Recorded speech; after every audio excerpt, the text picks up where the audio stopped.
Bismillahirrahmanirrahim. Assalamu alaikum. This is your chemistry teacher. Today our topic is from the chapter number 5 is to describe the second type of chemical bond, that is covalent bond. Last time हम लोगों ने आपको ionic bond पढ़ाया था कि ionic bond के अंदर transfer of electron होता है, ठीक है। यानी कि एक एटम, जैसे सपोज कल बात कर रहे थे Na की और बात कर रहे थे क्लोरीन की, Na इलेक्ट्रॉन फ्लोरीन को देता है तो E माइनस ये इलेक्ट्रॉन का सिंबल है, तो ट्रांसफर ऑफ इलेक्ट्रॉन तो हो रहा है। तो जहां से इलेक्ट्रॉन निकलता है उसके ऊपर प्लस साइन आता है, जहां इलेक्ट्रॉन जाता है उसके ऊपर माइनस साइन आता है। तो ये प्लस और माइनस कहलाते हैं आइंस, और इन आइंस के दरमियान एक स्ट्रॉन्ग फोर्स ऑफ अट्रैक्शन होती है, और इस तरह जो बॉन्ड बन जाता है NaCl, ये देखें NaCl एक बॉन्ड बन गया Na और Cl के मिलाप से, तो इसको हम कहते हैं ionic bond.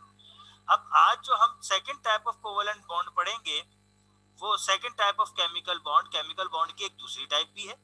Chemical bond basically था क्या, हम लोगों ने कल आपको बताया था, एक फोर्स ऑफ अट्रैक्शन है, बस किसी भी एटम्स के दरमियान फोर्स ऑफ अट्रैक्शन है, और ऐसी फोर्स ऑफ अट्रैक्शन है कि वो उन एटम्स को आपस में जोड़ देती है, इसलिए वो एक बॉन्ड बन जाता है, उसको हम केमिकल बॉन्ड कहते हैं। तो कल हम लोगों ने एक फोर्स ऑफ अट्रैक्शन पढ़ी, उसको हम कहते हैं आइंस की फोर्स ऑफ अट्रैक्शन, तो वो बॉन्ड जो बना वो आयोनिक बॉन्ड था।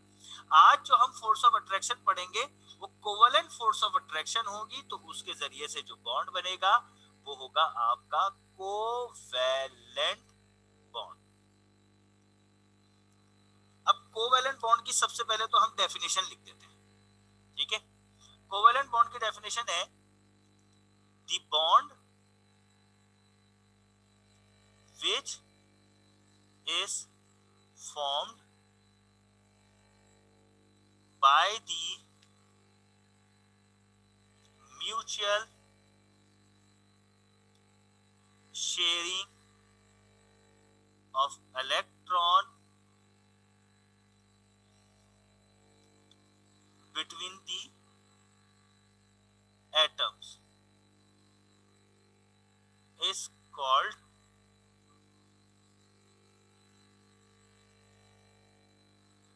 कोवेलेंट बॉन्ड, ठीक है। अब ये जो है वो आपकी कोवेलेंट बॉन्ड की क्या हो गई, एक डेफिनेशन हो गई। जरा इस डेफिनेशन को गौर से सुनिएगा। ये डेफिनेशन बेसिकली है क्या, ये डेफिनेशन है आपकी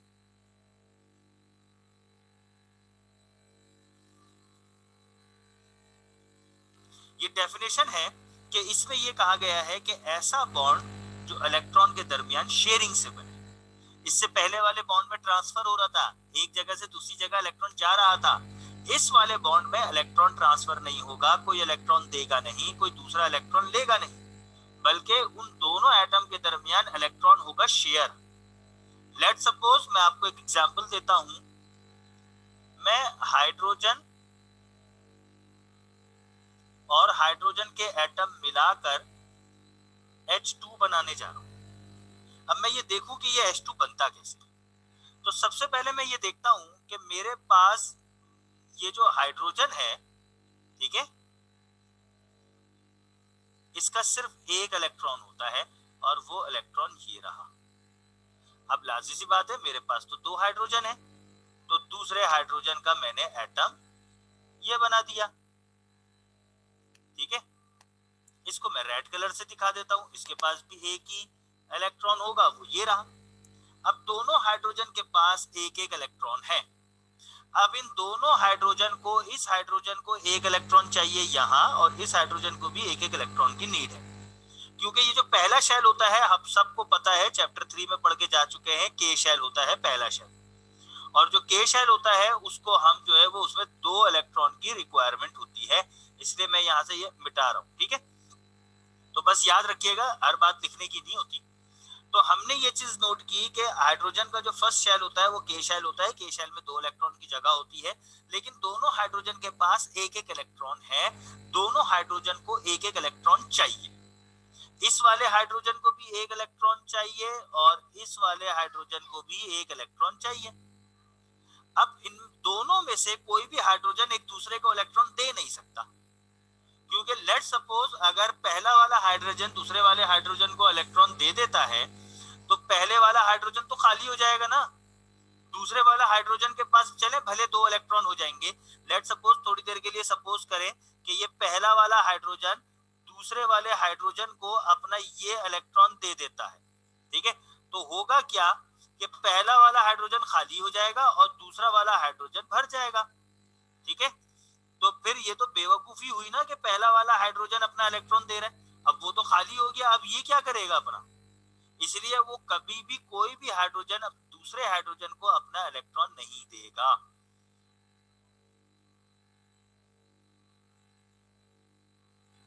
ठीक है, तो ऐसी सूरत के अंदर अब क्या होगा, कोई भी एटम दूसरे एटम को इलेक्ट्रॉन दे नहीं सकता। अब ऐसी सूरत में क्या होगा कि ये दोनों के दोनों अपने एक एक इलेक्ट्रॉन जो इनके पास मौजूद है वो आपस में कर लेंगे शेयर, और शेयर इस तरह करेंगे कि दोनों के ये जो वैलेंस शेल हैं, गोल गोल दायरे जिसको हम वैलेंस शेल कहते हैं, लास्ट शेल कहते हैं, ये आपस में एक साथ हो जाएंगे, इसलिए हम इसको कहते हैं कोवैलेंट, वैलेंस शेल का एक साथ हो जाना। ये देखें, ये है पहले हाइड्रोजन का वैलेंस शेल, ठीक है, और ये है दूसरे हाइड्रोजन का वैलेंस शेल। ये देखिए दोनों के वैलेंस शेल मैंने एक साथ जोड़ दिए, ठीक है, ये है आपका पहला वाला हाइड्रोजन, ये है आपका दूसरा वाला हाइड्रोजन। ये है पहले वाले हाइड्रोजन का इलेक्ट्रॉन ब्लैक कलर से दिखाया, इसके पास एक ही इलेक्ट्रॉन था ना, और दूसरे वाले हाइड्रोजन का इलेक्ट्रॉन मैं रेड कलर से दिखा रहा हूं, उसके पास एक ही इलेक्ट्रॉन था। अब आप गौर से पहले वाले गोल दायरों को देखो, आपको 2 इलेक्ट्रॉन नजर आ रहे होंगे। अब इस वाले हाइड्रोजन के आप शेल को देखें, आपको 2 इलेक्ट्रॉन नजर आ रहे होंगे। अब इस वाले हाइड्रोजन के शेल को देखें, तब भी आपको 2 इलेक्ट्रॉन नजर आ रहे होंगे।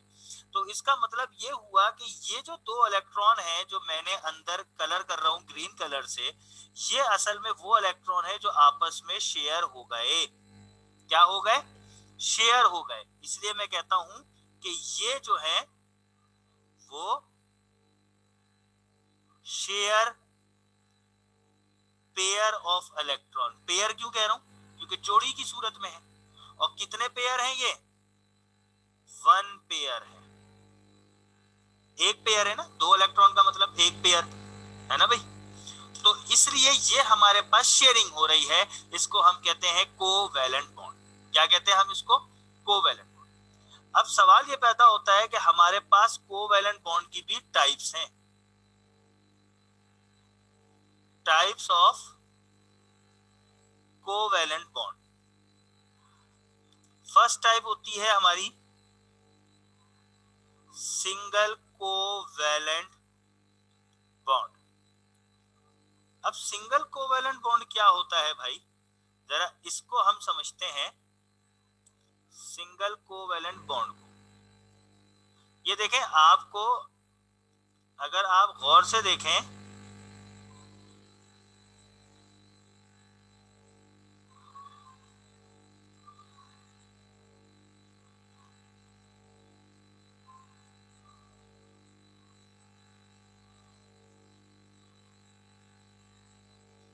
एक घड़ी मैंने क्या गलत कर दिया।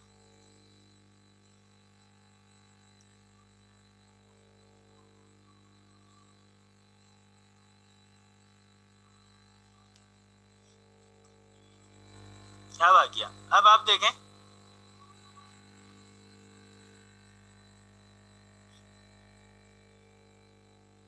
बल्कि ये अभी भी सही नहीं दे रहा। वापस आते यूं ही लिख देते हैं, हम लिख देते हैं। अब सिंगल बॉन्ड किसे कहते हैं? Single covalent bond. वही कोवैलेंट बॉन्ड की डेफिनेशन डालेंगे। कौन सी? The bond which is formed by the mutual sharing of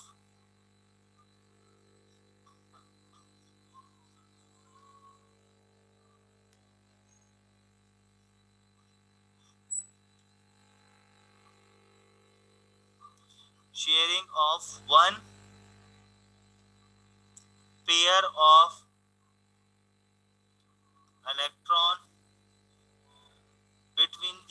terms is called single covalent bond.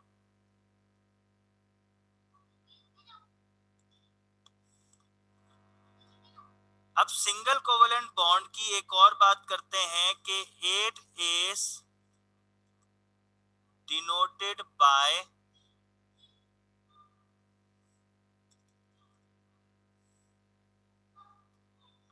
Single short line, और सिंगल शॉर्ट लाइन यूं जाहिर करते हैं। अब जरा गौर से सुनिएगा मेरी बात को, आपको बात समझ में आएगी। कोवेलेंट बॉन्ड क्या था? जिसके अंदर इलेक्ट्रॉन शेयर हो रहे हो, ठीक है। सिंगल कोवेलेंट बॉन्ड क्या है? जिसमें one pair of electron share हो रहे हो। अब आप गौर से देखें, ये जो हमने एग्जाम्पल ऊपर पेश की है ये वाली, ये बेसिकली सिंगल कोवेलेंट बॉन्ड है। कैसे पता चला सिंगल कोवेलेंट बॉन्ड है? क्योंकि हमने ये देखा कि इसमें जो इलेक्ट्रॉन शेयर हो रहे हैं वो वन पेयर है, एक इलेक्ट्रॉन का जोड़ा शेयर हो रहा है, इसको हम कहते हैं सिंगल कोवेलेंट बॉन्ड। तो ये जो बेसिकली H2 बना है आपका, ये असल में H और H के दरमियान सिंगल कोवेलेंट बॉन्ड है। इसको हम इस तरह लिख सकते हैं। आई बात समझ में? अब हमारे पास दूसरी टाइप होती है डबल कोवेलेंट बॉन्ड। अब डबल कोवेलेंट बॉन्ड की सेम डेफिनेशन होगी, बस ये होगा कि mutual sharing of two pair of electron between the atom is called double covalent bond. यानी कि सिंगल कोवेलेंट बॉन्ड और डबल कोवेलेंट बॉन्ड में क्या फर्क है? एक छोटा सा फर्क है, डेफिनेशन सेम है। सिंगल कोवेलेंट बॉन्ड में एक पेयर शेयर हो रहा है, डबल कोवेलेंट बॉन्ड में दो पेयर शेयर हो रहे हैं। सिंगल कोवेलेंट बॉन्ड जो है वो सिंगल शॉर्ट लाइन से डिनोटेड होता था, और double covalent bond is denoted by double short line, दो लंबी लाइन से। अब मैं आपको इसकी भी एग्जांपल दे देता हूं। इसकी एग्जांपल है ऑक्सीजन और ऑक्सीजन मिलकर ऑक्सीजन का मॉलिक्यूल बनाता है। हम जानते हैं कि ऑक्सीजन के पास 8 इलेक्ट्रॉन होते हैं, के में 2, एल में 6। तो वैलेंस सेल कौन सा हुआ इसका? एल। अब मैं ऑक्सीजन का वैलेंस सेल बनाता हूं। कितने इलेक्ट्रॉन है ऑक्सीजन के वैलेंस सेल में? 6। 1 2 3 4 5 6, सही है। और दूसरे ऑक्सीजन का भी वैलेंस सेल बना देता हूं। 1 2 3 4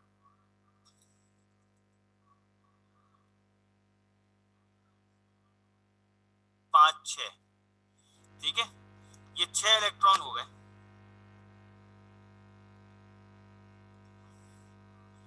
अब गौर से देखें, इन दोनों ऑक्सीजन के वैलेंस शेल को कितने कितने इलेक्ट्रॉन की जरूरत है?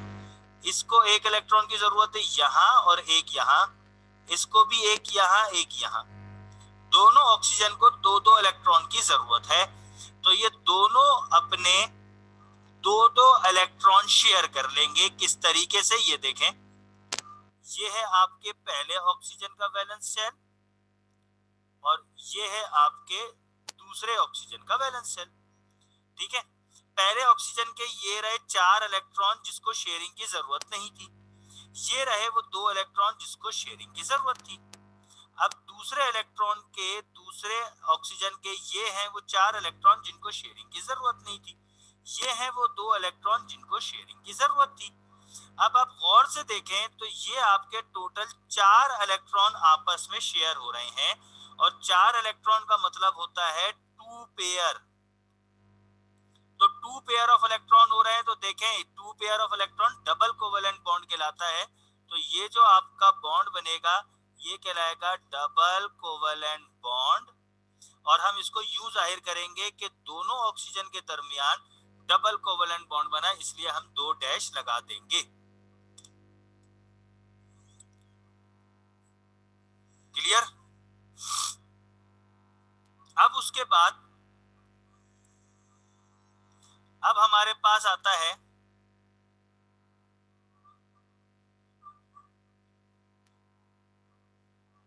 Triple covalent bond. ठीक है, अब ट्रिपल कोवेलेंट बॉन्ड क्या है? बिल्कुल सारी चीजें वही, डेफिनेशन सेम है, बस हम कहेंगे the bond which is form by the mutual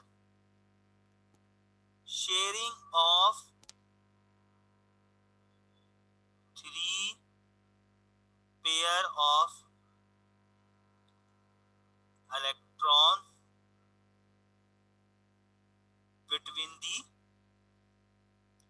atom is called triple covalent bond. सही है भाई? सिंगल कोवेलेंट बॉन्ड में हमने कहा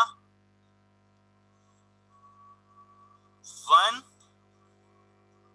पेयर ऑफ इलेक्ट्रॉन, ठीक है। डबल कोवेलेंट बॉन्ड में हमने कहा कि 2 पेयर ऑफ इलेक्ट्रॉन होंगे।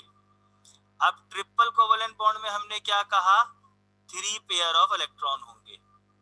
गौर से देखिएगा, डेफिनेशन सेम है। और कोवेलेंट बॉन्ड में हमने क्या कहा कि सिर्फ शेयरिंग ऑफ इलेक्ट्रॉन होगी। तो असल में है ये सारे के सारे कोवेलेंट बॉन्ड, क्योंकि शेयरिंग हो रही है। सिंगल कोवेलेंट बॉन्ड क्यों कहा? क्योंकि शेयरिंग हो रही है 1 पेयर ऑफ इलेक्ट्रॉन की, दोनों तरफ से एक एक इलेक्ट्रॉन आ रहा है। डबल कोवेलेंट बॉन्ड को डबल कोवेलेंट बॉन्ड क्यों कहा? क्योंकि 2 पेयर ऑफ इलेक्ट्रॉन की शेयरिंग हो रही है, यानी कि 4 इलेक्ट्रॉन की, दोनों तरफ से 2-2 आ रहा है।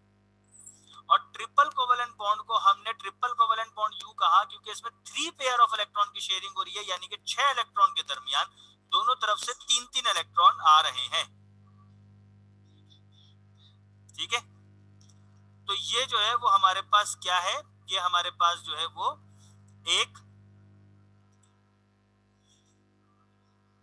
टाइप ऑफ केमिकल बॉन्ड है, कोवेलेंट बॉन्ड। ठीक है जी।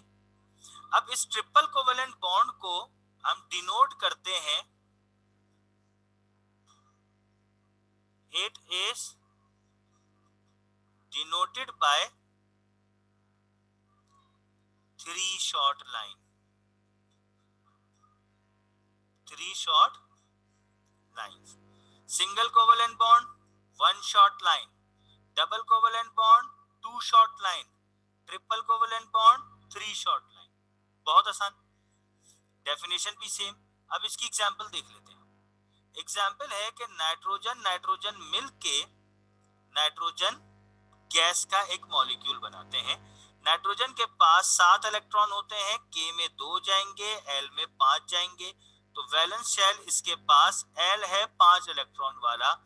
अब मैं नाइट्रोजन का वैलेंस शेल बनाता हूं, दोनों नाइट्रोजन का। तो एक नाइट्रोजन के पास 5 इलेक्ट्रॉन है वैलेंस शेल में, 1 2 3 4 5। और दूसरे नाइट्रोजन के पास भी 5 इलेक्ट्रॉन है, 1 2 3 4 5। दोनों नाइट्रोजन को 1 2 3 3 इलेक्ट्रॉन की जरूरत है, 1 2 3 3 की, दोनों नाइट्रोजन को। अब जब दोनों आपस में शेयरिंग करेंगे, 3 3 इलेक्ट्रॉन से शेयरिंग करेंगे। क्यों? क्योंकि दोनों को 3 3 इलेक्ट्रॉन की जरूरत है। ठीक है, अब शेयरिंग कैसे करेंगे, जरा हम इसकी शेयरिंग को चेक करते हैं। ये देखें, ये पहले वाले नाइट्रोजन के वो 2 इलेक्ट्रॉन है जिसको शेयरिंग की जरूरत नहीं है, और ये 3 इलेक्ट्रॉन है जिनको शेयरिंग की जरूरत है, इसलिए मैंने इसको बीच में ले लिया। ये दूसरा नाइट्रोजन है जिसके ये वो 2 इलेक्ट्रॉन है जिसको शेयरिंग की जरूरत नहीं है, और ये 3 इलेक्ट्रॉन वो है जिसको शेयरिंग की जरूरत थी, इसलिए इसको मैंने अंदर ले लिया। अब गौर से देखें तो आपके पास ये 6 इलेक्ट्रॉन हुए जिन्होंने शेयरिंग में हिस्सा लिया। तो इन 6 इलेक्ट्रॉन को मैं 3 पेयर ऑफ इलेक्ट्रॉन कह सकता हूं। यस, 3 पेयर ऑफ इलेक्ट्रॉन कह सकता हूं। क्योंकि एक पेयर में 2 होते हैं तो 3 पेयर में 6 हुए, इसलिए मैं इसको कहूंगा कि it is an example of triple covalent bond. और इस तरह दो नाइट्रोजन के दरमियान जब ट्रिपल कोवैलेंट बॉन्ड बना तो मैंने उसको 3 डैश से जाहिर कर दिया। ठीक है, तो ये जो है वो हमारे पास आज का टॉपिक में ये second type of covalent bond हुआ जो आज हमने अल्हम्दुलिल्लाह पढ़ लिया। तो अब मैं यहाँ पर रिकॉर्डिंग को करता हूँ स्टॉप, और आप लोगों को कोई सवाल हो तो आप सवाल पूछ सकते हैं।